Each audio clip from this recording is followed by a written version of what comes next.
Il a eu à construire, je crois, cette muraille-là en train de s'effondrer. Et Dieu est là pour nous aider à la reconstruire. Pour en faire encore une plus grande, une bonne et plus résistante muraille que l'a été avant. Quelle est cette muraille-là qui s'effondre, ma soeur, dans ta vie? Est-ce ton travail? Est-ce ta santé? Seul toi-même sais. Quelle est cette muraille-là qui s'effondre? Et tu aimerais réellement qu'au courant de cette année 2025, n'est dans ses débuts, mais réellement que Dieu puisse faire de nouvelles choses.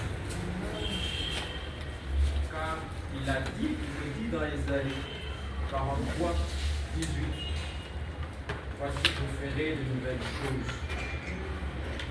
Et là, on ne traduit pas. Nous avons besoin de connaître ces nouvelles choses. Que Dieu veut faire par rapport à la muraille qui s'effondre. C'est quelle muraille qui s'effondre? La santé, le travail, et j'en passe. Et Dieu veut faire une nouvelle chose. Dieu veut faire une nouvelle muraille. Plus résistante que la première. Nous avions dit que alors nous avions pris le cas dans le texte de Néhémie, dans le texte Néhémie 10, le premier, deuxième verset, et puis on a pris du 29e jusqu'au 40e verset. On a vu carrément que Israël a connu ce problème, il avait une muraille qui s'effondrait. Et Néhémie a pris la résolution, il a été interpellé, il a eu l'information, il a pris prendre un certain nombre de personnes, des frères, des mères et des sœurs, et ils ont eu à poser leur signature sur un document où ils ont pris des résolutions. Amen. Je disais tout à l'heure que Dieu méritait d'être applaudi, d'être acclamé, parce qu'il fait de nous des partenaires.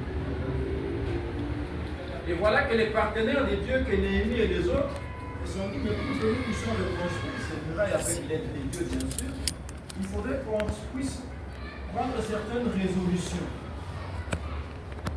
Et la première des résolutions, celle-là est nouveau aussi pour nous aujourd'hui, c'est celle d'obéir à la parole de Dieu et de la mettre en place. Parce que c'est seulement dans la parole de Dieu qu'on trouve les instructions de Dieu pour reconstruire cette muraille qui est en train de s'effondrer.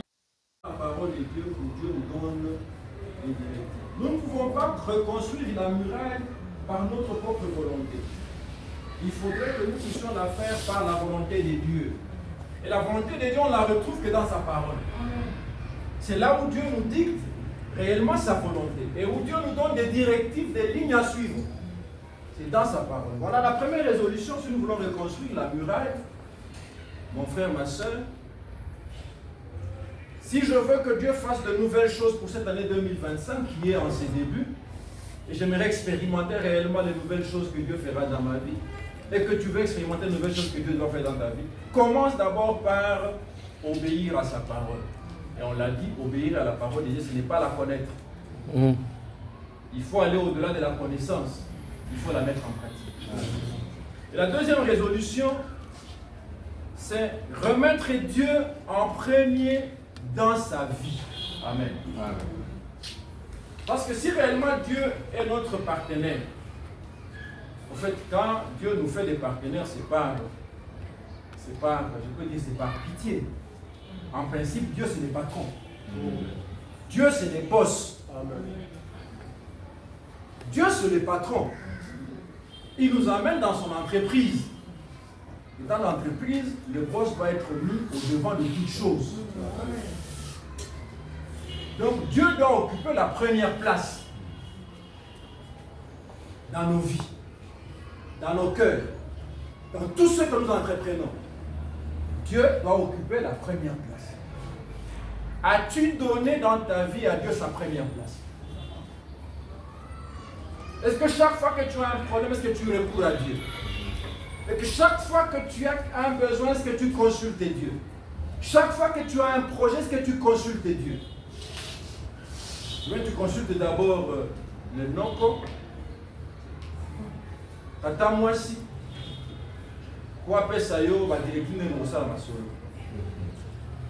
Dieu, la deuxième des résolutions, quand vous lisez le texte de Néhémie auquel on a fait allusion tout à l'heure, celui qui sert, au fait, les deux textes qui nous servent de référence, c'est que Néhémie et sa compagnie ont d'abord donné la première place à Dieu. Donc Dieu, dans la deuxième résolution, ma soeur, tu veux que réellement Dieu fasse de nouvelles choses cette année. Par rapport à tout ce que tu as connu comme devoir en 2024, mon frère, c'est que tu as connu comme devoir en 2024 par rapport à ton entreprise, par rapport à qu'est-ce que c'est encore, il faut mettre Dieu en première place. Amen. Dieu, c'est le patron. Et les patrons ne discutent pas avec lui. Les patrons, on ne lui manque pas du respect. Les patrons, on les met en première place. Dieu, c'est le boss. Pour tous les chrétiens, Dieu, c'est le boss. Et nous n'avons pas plusieurs dieux parce que nous sommes des chrétiens. Le christianisme, permettez-moi de prendre cette expression que je n'aime pas souvent dire, la religion.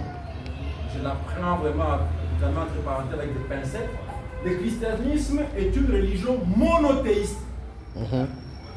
Donc dans le christianisme, nous n'avons pas plusieurs dieux. Nous n'avons qu'un seul Dieu. Celle qui se manifeste en trois dimensions. Le Père, le Fils et le Saint-Esprit. Il n'y a qu'un seul Dieu. Parce que dans un seul Dieu, il y a trois personnes. Donc, le Père n'est pas un Dieu à part, le Fils n'est pas un Dieu de son côté, le Saint-Esprit non plus, mais ils font un. Amen. Donc le christianisme, c'est une religion, je me dis encore, permettez-moi le terme, c'est une religion monothéiste. Donc qui n'a qu'un seul patron qui est Dieu. Donc remettre Dieu à sa place. Ça c'est la deuxième résolution. D'ailleurs, dans les 10 commandements, on dit, tu n'auras qu'un seul Dieu. Un seul. Pourquoi il faut le mettre à sa place?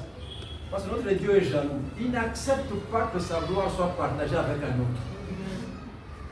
Il aimerait que dans la nouvelle chose qui va t'arriver, que tu ne puisses pas dire que c'est grâce à l'Ongangakis là que j'ai eu l'enfant. Il aimerait que tu puisses dire que c'est grâce à Dieu. Moi qui ai connu autant d'années de stérilité, j'ai fini par enfanter. Abraham, Dieu lui avait fait la promesse d'avoir un fils. Abraham a voulu faire des stratégies avec son épouse pour avoir un autre fils, qui n'était pas celui de la promesse de Dieu. Ils l'ont eu. Comme Dieu n'aime pas partager sa gloire avec un autre, la venue de ce fils-là a créé des problèmes dans le foyer d'Abraham et Sarah. Mais quand ils ont compris qu'il fallait rentrer vers Dieu, Dieu leur a donné des fils qui n'ont jamais créé des problèmes entre eux. Amen. Amen. Les fils d'emprunt qu'ils ont eu, la bénédiction d'emprunt qu'ils ont eu par leur imagination humaine a créé des problèmes. Mais quand Isaac est venu, c'était la tranquillité. C'est que le boss donne n'amène que la joie. Amen. Voilà pourquoi la deuxième résolution, pour que nous puissions voir de nouvelles choses dans notre vie arriver, reconstruire la muraille qui a connu le problème, il faudrait que nous mettons Dieu à sa première place. Amen. La troisième résolution, nous devons apprendre à affirmer notre identité chrétienne. Amen. Amen. L'identité chrétienne. Nous voulons que la promesse faite dans Ésaïe, où Dieu dit que je ferai de nouvelles choses, ne veut-il pas l'avoir? Il faudrait que notre identité chrétienne soit mise en exergue. Souvent, nous passons même devant l'assemblée de Dieu pour rendre grâce pour des choses que Dieu n'a pas faites en réalité. Yo moko sali masolo na yo, oyibi ba mbongo, osali ba montagne, osombi ndako, Et tu passes devant. Tu te moques de nous, oui, mais pas de Dieu. Amen. Pourquoi te moquer du pasteur et de l'église? Car nous ne savons pas. Mais il n'y a que Dieu qui sait que ce que tu dis là est faux. Amen. Dans cette gloire-là que tu veux lui attribuer, il n'est pas là-dedans. Cette maison-là, tu l'as achetée comment, mon frère? Cette voiture-là, tu l'as achetée comment, ma soeur? Tu sais que intérieurement, tu sais que tu as tripoté. Mais on passe devant. On fait croire aux gens que non, c'est Dieu qui a donné. Et quand on rentre dans ton service, on pose la question, je suis venu voir frère tel. Même le subalterne l'a dit, ah, pas trop pas à la frère.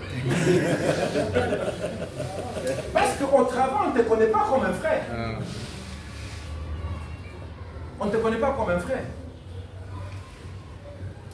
L'affirmation de l'identité chrétienne ne se fait pas par rapport à nous.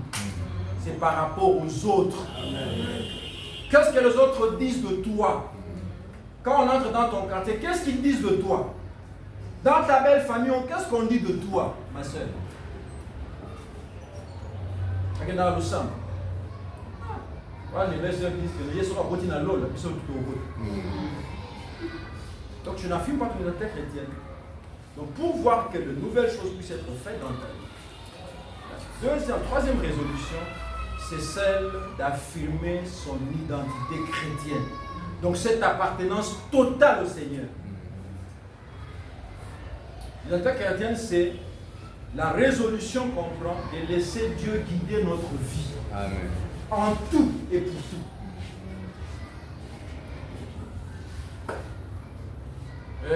Néhémie et les autres, ils ont pris réellement cette résolution. Ils ont laissé Dieu guider. Ils ont même pris des engagements. Désormais, nous allons. Quand vous lisez très bien ce texte, vous allez voir que Néhémie et ses compagnons ont résolu carrément de rentrer pour afficher réellement qu'ils sont une nation choisie par Dieu.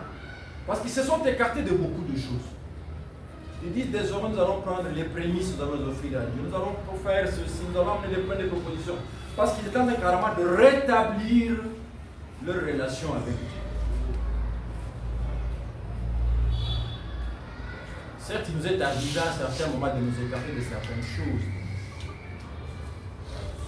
Je crois que le temps est venu. Si nous voulons réellement voir cette année 2025, ma soeur, mon frère, même moi-même, cette année 2025, être réellement une nouvelle année où je vais voir de nouvelles choses, où nous allons voir de nouvelles choses, rétablissons les choses avec Dieu. Amen. Là où on a failli en 2024, remettons les choses en ordre.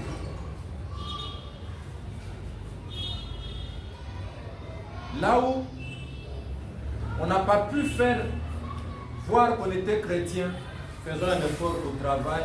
Si l'autre fois on disait que le chef n'est pas chrétien, on dit que nous réellement on a vu seul. Vraiment, tout le monde dit que nous âmes à côté.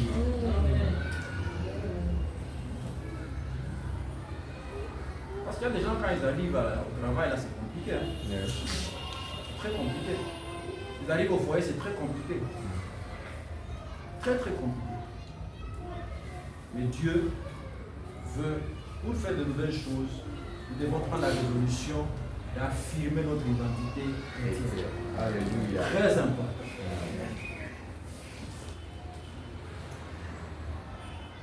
La quatrième résolution,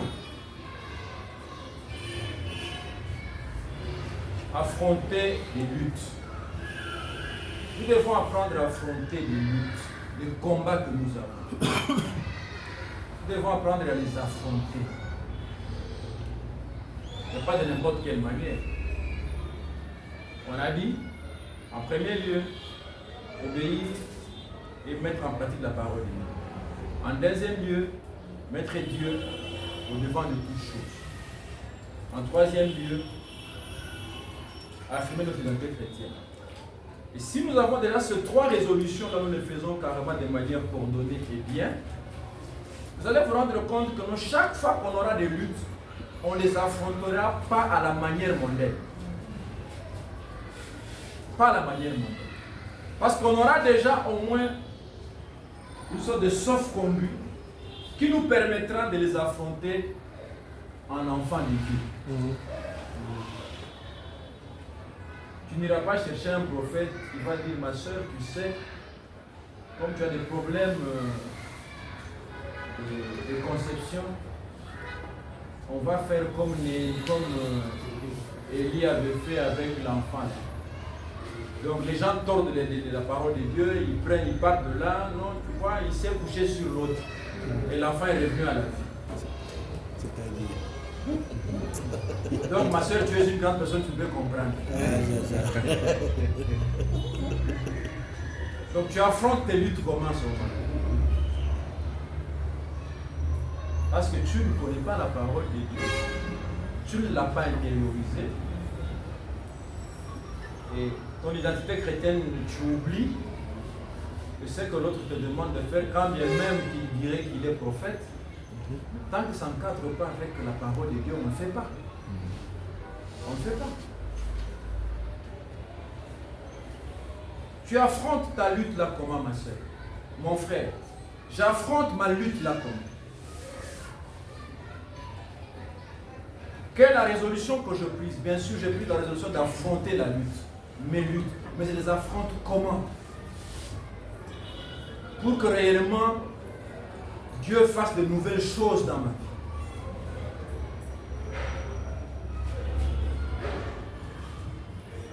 Et vous savez, les diables est très malin, vous avez un problème sérieux de l'énervement de l'enfant, vous devez créer les frères. Et en ce moment-là, on vient vous proposer. On va vous proposer au corps. Vous devez un corps. Comment vous voulez. Et tu vois vraiment que c'est là. Tu as une lutte. Tu as un problème que tu dois affronter. Tu as les frais que tu dois payer, les frais pour l'enfant. Mais on t'amène ça. Si tu n'as pas la connaissance de la parole de Dieu, tu n'obéis pas la parole de Dieu, tu n'as pas mis Dieu en première place, et tu ne sais pas assumer ton identité chrétienne, au côté d'un propre. Et tu résous le problème, entre guillemets. Mais en réalité, tu ne le résous pas, tu en crées un autre. Tu crées un autre. On a vu beaucoup de gens se sont fait corrompre avec beaucoup d'argent. Beaucoup d'argent le corrompt. Et cet argent qu'il amène à la maison, au lieu d'amener la paix, amène des problèmes. Vous avez un enfant qui tombe malade, vous commencez à le faire soigner. C'est quand cet argent-là se termine que l'enfant aussi il n'aura servi à rien cet enfant. Il n'aura même pas apporté la paix. Affronte tes problèmes comme un enfant de Dieu. Amen. Là, tu verras que Dieu fera de nouvelles choses. Amen. Nous ne sommes qu'en début de l'année 2025. Certes, chacun de nous, en faisant son bilan de 2024, il s'est dit beaucoup de choses. Il y a ci, il y a ça, et tout là. Et nous aimerions, nous tous tels que nous sommes là, qu'en 2025, on a certainement tracé un bilan, on a fait un bilan et on a projeté des choses que nous voulions voir en 2025 avec Dieu. Mais comment tu vas parvenir à expérimenter la gloire de Dieu? La 5e résolution. Je sais qu'il y a plusieurs résolutions. Moi, j'en ai résumé que 5. Il y a plusieurs que nous pouvons prendre. Il y en a plusieurs. Accomplir sa mission. Il faut accomplir ta mission, ma soeur. Il faut accomplir ta mission, mon frère. Tel que nous sommes là, à chacun de nous, Dieu a donné une mission. Si tu ne la connais pas encore, tu vas prier aujourd'hui. Pour que Dieu te dise exactement ce pourquoi il t'a amené sur cette terre. Parce qu'il y a beaucoup de gens qui ne connaissent pas pourquoi ils sont sur cette terre. Pour ça, tu vas trouver des gens à l'église, ils sont les multidépartementales. Il est dans tous les départements. Tantôt, il y a un accueil, accueil, et partout il passe, il crée du désordre. Parce qu'il ne connaît pas sa mission. Il est partout. Il est un touche-à-tout. Lui-même, il est à l'évangélisation. Il est au département des hommes. Pas pour être inactif mais actif là-bas. Là, il crée des problèmes. On le retrouve à la communication chrétienne, il crée des problèmes. On le retrouve à la dévotion, il crée des problèmes. À la chorale, il crée des problèmes. Donc partout où il passe, c'est la catastrophe parce qu'il ne connaît pas sa mission. Ma soeur, Dieu ne nous a pas appelés pour que nous puissions être inactifs. Dieu nous a appelés pour que nous puissions être actifs. Je disais tout à l'heure au début, je disais que non, Dieu est notre partenaire. Amen. Si nous sommes partenaires de Dieu, c'est pour faire quelque chose. Quelle est ta mission, mon frère? Quelle est ta mission, ma soeur? Quelle est ma mission dans l'œuvre de Dieu? Et si je la connais, est-ce que je l'accomplis?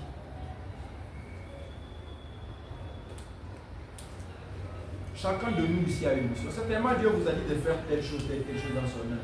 Est-ce que tu accomplis cela? C'est que Dieu t'a donné comme tâche. Est-ce que tu l'accomplis? Comment est-ce que le boss, le patron, pourra te rémunérer si tu n'accomplis pas la tâche qu'il t'a confiée? On veut voir que Dieu fasse de nouvelles choses dans nos vies. Mais si nous n'arrivons pas à accomplir la mission qu'il nous a donnée, qu'il nous a confiée, Dieu ne fera pas de nouvelles choses, ma soeur. Il ne fera pas de nouvelles choses dans ta vie, mon frère, parce que tu n'accomplis pas ta mission. Prends la résolution aujourd'hui. Si tu connais la mission pour laquelle Dieu t'a placé dans l'église, prends la résolution de l'accomplir, cette mission. C'est très important. Nous allons nous lever. On a dit tant de choses, c'est dans peu de temps. Mais chacun de nous doit se poser la question par rapport à ces 5 résolutions. Est-ce que nous arrivons réellement? Est-ce que je peux dire aujourd'hui que non? Ces 5 résolutions, je les ai respectées. Si tu ne les as pas respectées, prends une résolution résolue en toi-même, aujourd'hui. Si tu ne lisais pas la parole de Dieu suffisamment, tu ne la méditais pas. Même si tu la méditais, tu la lisais, que tu ne la mettais pas en pratique. Prends l'engagement aujourd'hui de la mettre en pratique. Et demande le Saint-Esprit va dire. Si tu n'avais jamais réussi à mettre Dieu à la première place dans tout ce que tu fais, résous-toi aujourd'hui de le faire. Et demande au Saint-Esprit va t'aider. Si tu as difficile à affirmer ton identité chrétienne dans ton lieu de travail, demande à Dieu, il va t'aider. Si tu as difficile à affronter tes luttes, tu les affrontes de manière quelconque. Pas en se basant sur la volonté de Dieu, pas en se basant sur les armes que Dieu t'a données. Prends la résolution aujourd'hui de le faire selon ses degrés. Si tu ne connais pas ta mission dans l'église, demande à Dieu, demande au Saint-Esprit de te la révéler. Et si tu la connais et que tu te rends compte, tu échappes, tu évites, tu fuis, prends l'engagement aujourd'hui. La prophétie. Élevons nos voix et prions.